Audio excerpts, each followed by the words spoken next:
Have you ever wanted to start over, but didn't know how? Maybe life burnt your dreams the way bread burns when you forget the oven. In Denmark, there's a small bakery where people like that walk in, empty, lost, and tired, and somehow, they leave with hope again. This isn't just a story about bread. It's about forgiveness, second chances, and the quiet magic of starting again, one warm loaf at a time. A quiet morning in Aarhus. The morning sun rose softly over Aarhus, painting the cobblestone streets with golden light. The air smelled faintly of rain and warm bread. Inside a tiny corner bakery called Second Chances, Emma wiped the counter with gentle hands, humming a quiet Danish tune. Outside, bicycles rolled past and seagulls called from the harbor. Another ordinary day beginning in Denmark, but for Emma, no morning was ever truly ordinary. Every loaf of bread she baked carried a story, her own, and those of the people who found their way into her shop. She used to be an office worker, typing reports and sending emails she didn't care about. Until one day, after losing her job and her confidence, she found herself kneading dough at midnight just to stop herself from crying. That was how the bakery began, not from a dream, but from heartbreak. Now, years later, Second Chances had become more than a bakery. It was a quiet refuge for anyone who had fallen, failed, or simply needed a warm place to sit and breathe. The customers didn't come just for the bread. They came for the feeling that life could still be kind. As Emma placed the first tray of cinnamon rolls in the display, she whispered to herself, "Fresh starts smell like this." The bell above the door jingled. Another day. Another story. Another second chance waiting to be told. Emma's secret recipe. Emma's hands moved like music, steady, calm, almost like they remembered what her heart had forgotten. Every morning, she followed the same rhythm: mix, knead, rest, bake. But what made her bread special wasn't in the flour or the butter. It was in something invisible, the quiet hope that maybe, just maybe, things could still turn out right. Years ago, when Emma first opened Second Chances, she had nothing but a second-hand oven and a notebook full of crossed-out recipes. Her first weeks were chaos. The bread was too hard, the cakes too sweet, and the bills too high. People walked past her shop without looking. Some laughed when they saw her sign, Second Chances Bakery. "Who wants old bread?" they joked, but Emma never gave up. Every mistake became a lesson, every failure a new ingredient. She learned that bread, like people, needs patience. Too much pressure and it collapses. Too little warmth and it never rises. And when she finally found the balance, she wrote it down on a piece of paper and taped it to her wall. It said, "Secret recipe, kindness, time, and courage." That was her magic, not in taste, but in meaning. When customers took their first bite, they felt something gentle inside, as if the bread itself whispered, "It's okay to start again." That morning, as Emma took a loaf from the oven, she smiled softly. The crust cracked just right, golden, warm, perfect. But she wasn't proud of the bread. She was proud of the fact that she was still here, baking, believing, trying again. Because every loaf was a reminder, failure doesn't end you, it feeds you. Jonas and the burnt bread. Jonas had only worked at second chances for 3 days when disaster struck. It was a quiet Tuesday morning, too quiet, and the smell of something burning began to crawl through the bakery. Emma rushed to the oven, opened it, and stared. Inside, 20 loaves of perfectly ruined bread. Black as midnight. Smoke curled up like ghosts of good intentions. Jonas froze. His face turned red, then pale, then red again. I forgot to set the timer," he stammered. "I'm so sorry, Emma. I'll pay for the flour, but Emma didn't yell. She didn't sigh or scold. She just took out the tray, looked at the burnt bread for a long moment, and smiled, a real smile. "Jonas," she said softly, "do you know what the secret of good bread is?" Jonas shook his head, still panicking. "It's forgiving yourself before the next batch." He blinked, confused. "Even when you burn everything?" "Especially then," she said. Instead of throwing the loaves away, Emma sliced one open. Surprisingly, the inside was still soft. She spread a bit of butter on it and handed it to Jonas. "Taste it." He hesitated, then took a bite. It wasn't perfect, a little smoky, a little bitter, but strangely good. He laughed nervously. "It's not awful." Emma nodded. "Mistakes aren't awful either. They just need a little butter." That day, Jonas learned more than baking. He learned that people, like bread, could still be good on the inside, even after being burnt by life. And for the first time in a long time, he smiled without forcing it. Outside, the morning sun brightened the window. The burnt smell slowly faded, replaced by something new, the quiet warmth of understanding. The old man and the cinnamon roll.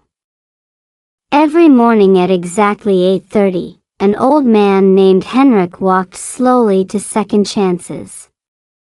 His gray hat tilted slightly to one side, his coat buttoned wrong at the top. He never said much. Just nodded, smiled faintly, and ordered the same thing, one cinnamon roll, one black coffee. Then he would sit by the window, always the same table, and stare outside as if waiting for someone who never came. Tea first, Emma thought nothing of it.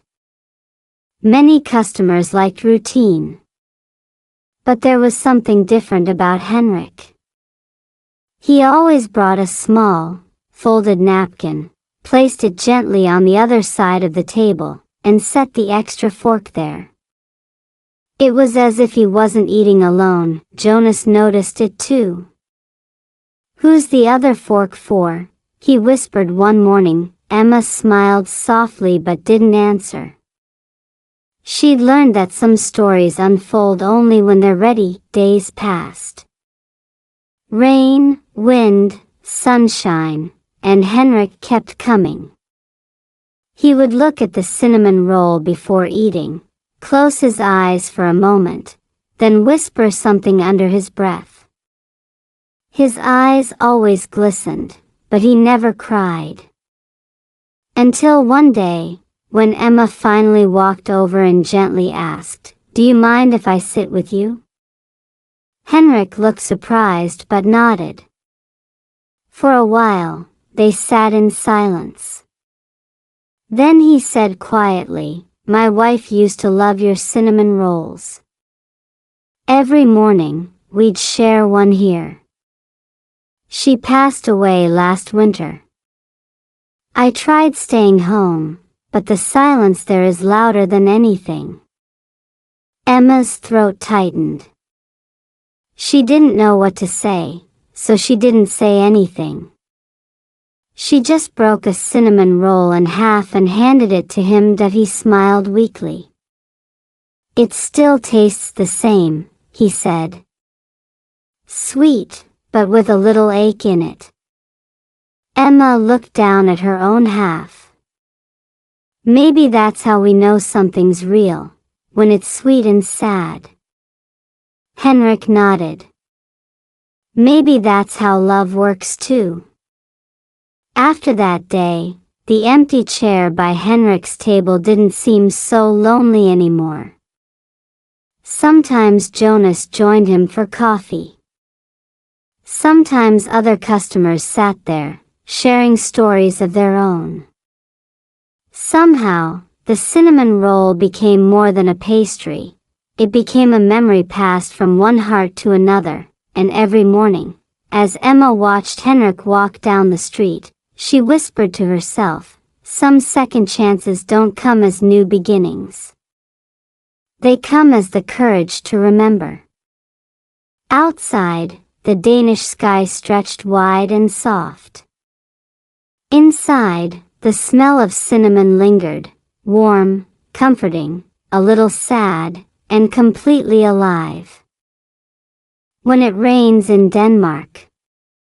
Rain in Denmark has a certain mood, not loud or dramatic, just quiet and steady, like someone softly tapping on the world's shoulder to remind it to slow down. That morning, the sky over Aarhus was gray and thoughtful.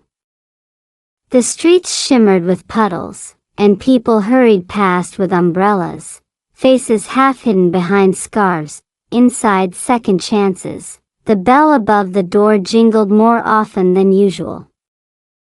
People rushed in, shaking off droplets, filling the air with the smell of wet coats and freshly baked bread. Emma smiled as she handed out napkins and mugs of coffee.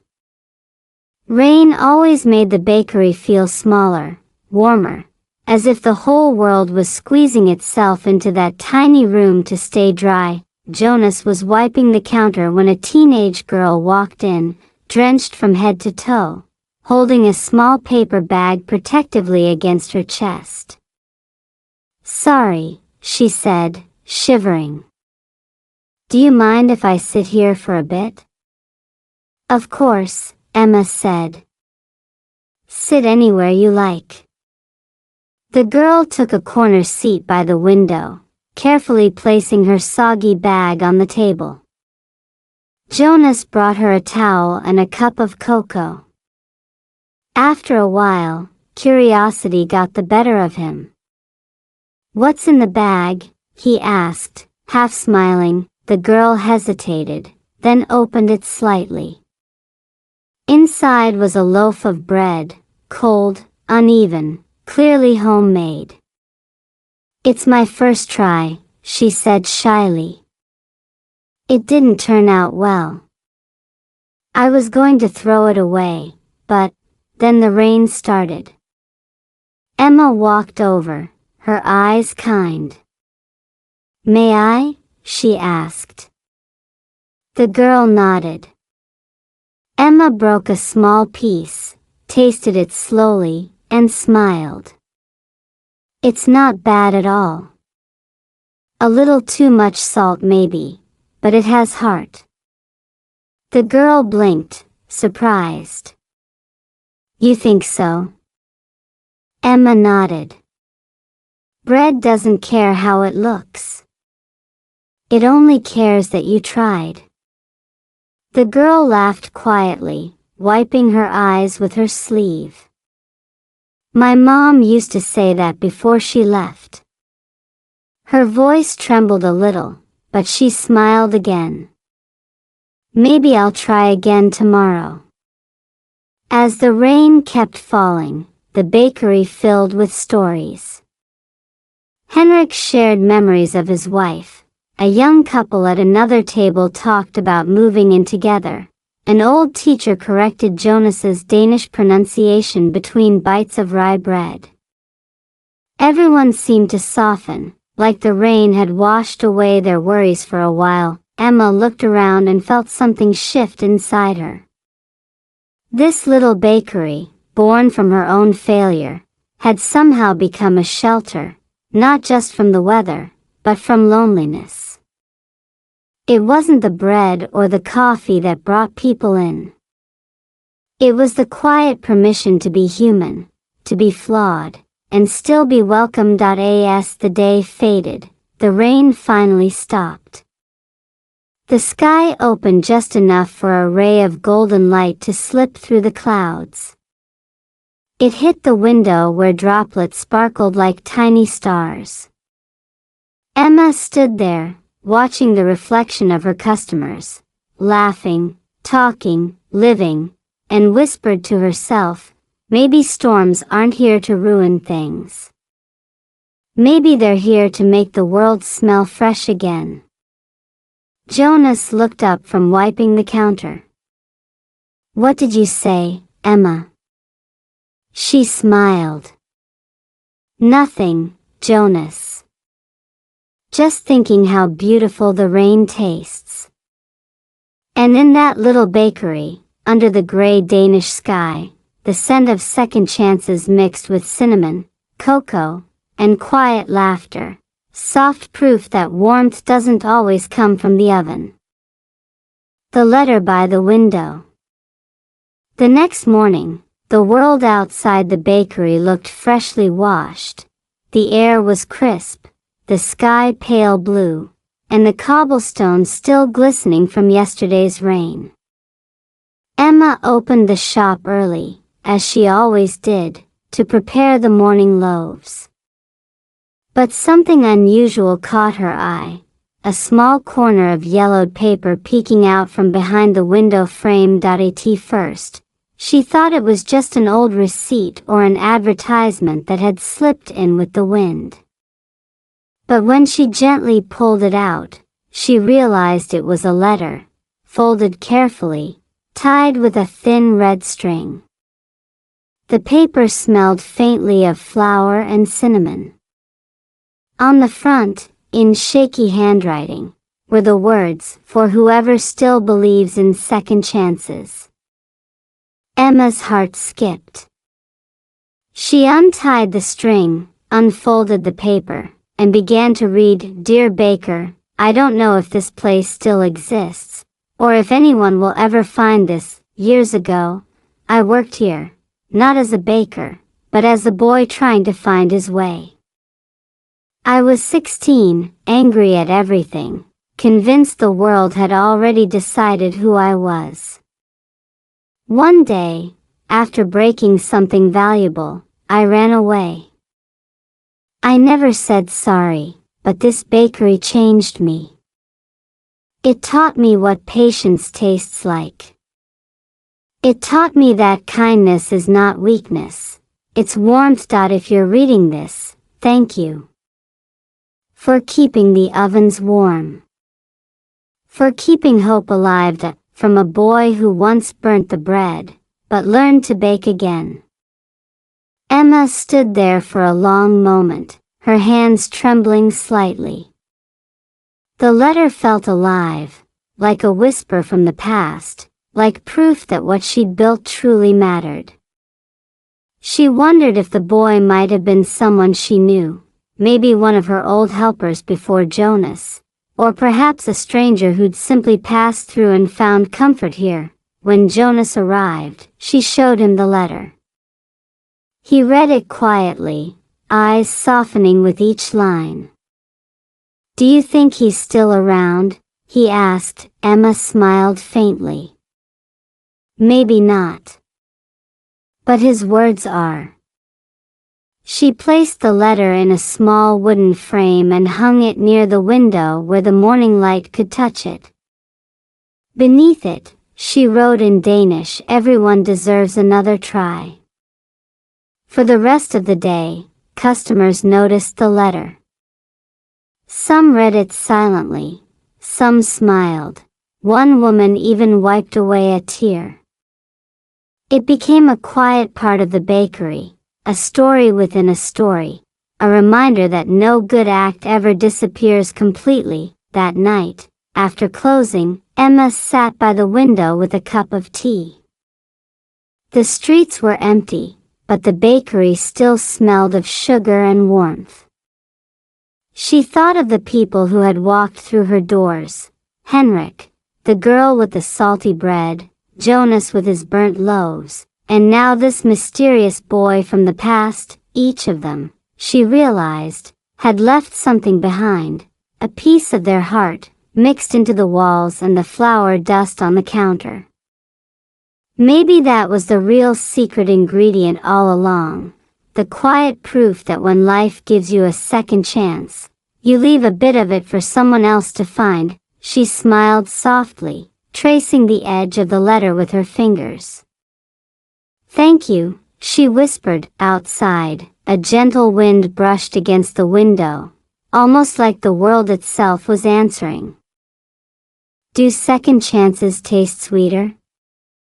By now, Second Chances wasn't just a bakery, it was a heartbeat. Every day, new faces came in, and every loaf seemed to carry a story baked into its crust. Jonas had changed too. His hands were steadier now, his smile easier, his voice more confident when greeting customers in both Danish and English. Yet deep inside, he still doubted himself, the same quiet voice whispering, "You'll mess up again." That morning, as Emma prepared the dough, Jonas leaned against the counter, thinking aloud.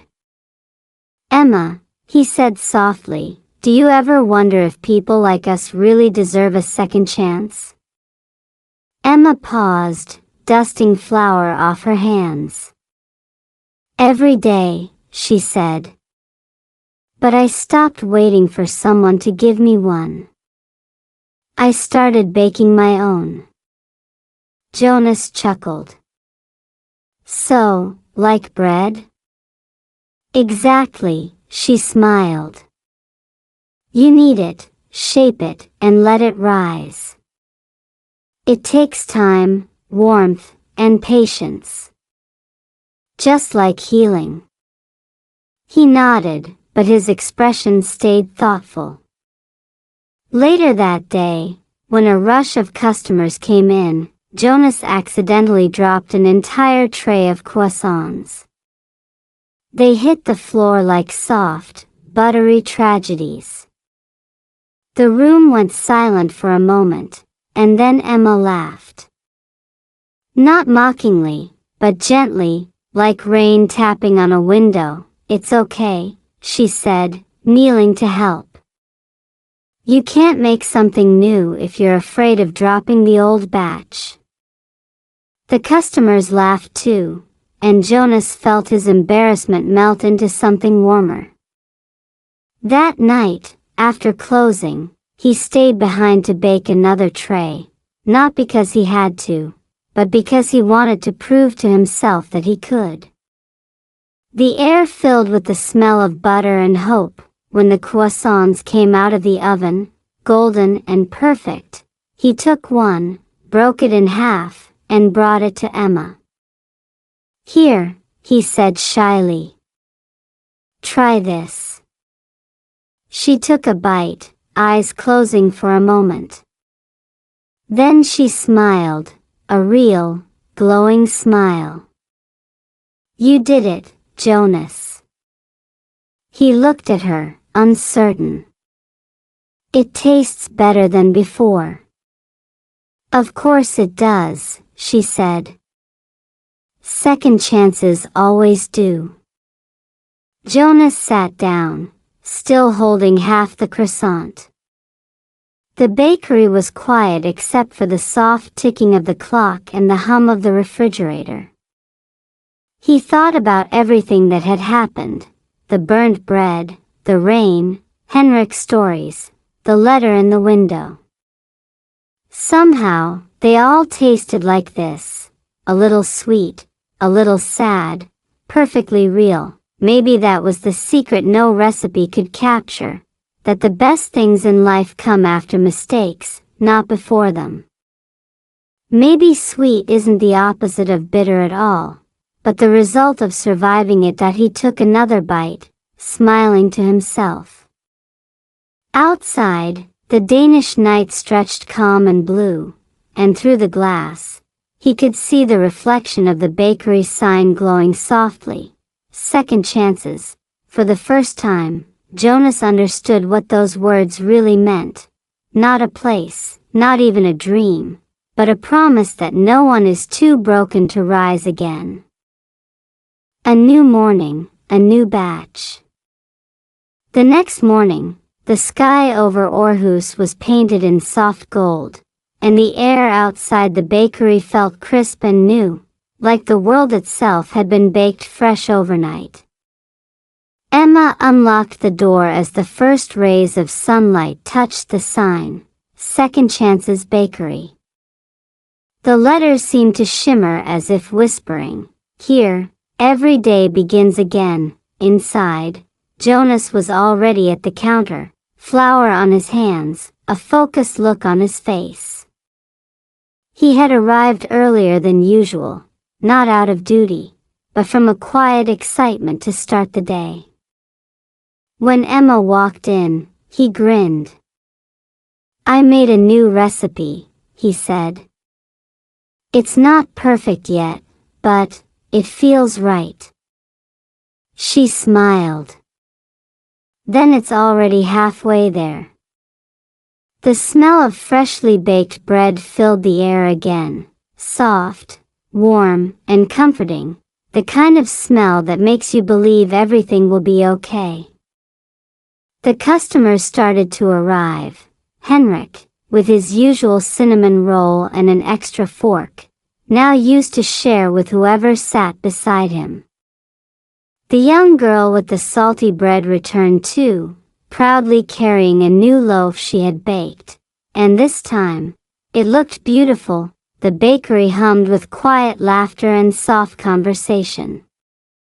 Every corner of the small shop seemed alive with stories, of people who had stumbled, fallen, and somehow found their way back up again. Emma watched them all, her eyes shining with a mix of pride and tenderness. "Funny, isn't it?" she said to Jonas. "How people think bakeries are about bread." Jonas raised an eyebrow. "They're not." She laughed. "No. They're about beginnings."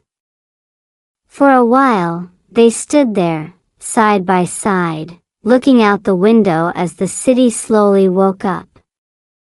The letter by the window fluttered gently in the breeze, catching the morning light, a small, constant reminder that kindness leaves fingerprints even time can't erase. Emma turned back to her counter, pressing her palms into the soft dough. "You know," she said, "the thing about second chances is, they're not given. They're baked, a little bit of effort, a little bit of faith, and a lot of heat." Jonas nodded thoughtfully. "And sometimes," he added, "you burn a few before you get it right." She laughed, shaking her head. "Exactly." Outside, the sound of bicycles and church bells filled the air. Inside, the oven ticked softly, ready for a new batch. Everything smelled of butter, sugar, and new beginnings. As Emma slid the tray into the oven, she whispered the same words she did every morning, words no one ever heard but the bread, "Rise again," because that was what second chances was truly about. Not perfection, not success, but the simple, beautiful act of rising again. No matter how many times you've fallen. The bell above the door jingled, and a new customer stepped inside. Another story was about to begin. "Good morning," Emma said with a warm smile. "Welcome to Second Chances." And outside, the sun rose a little higher over Aarhus, golden, gentle, and full of promise.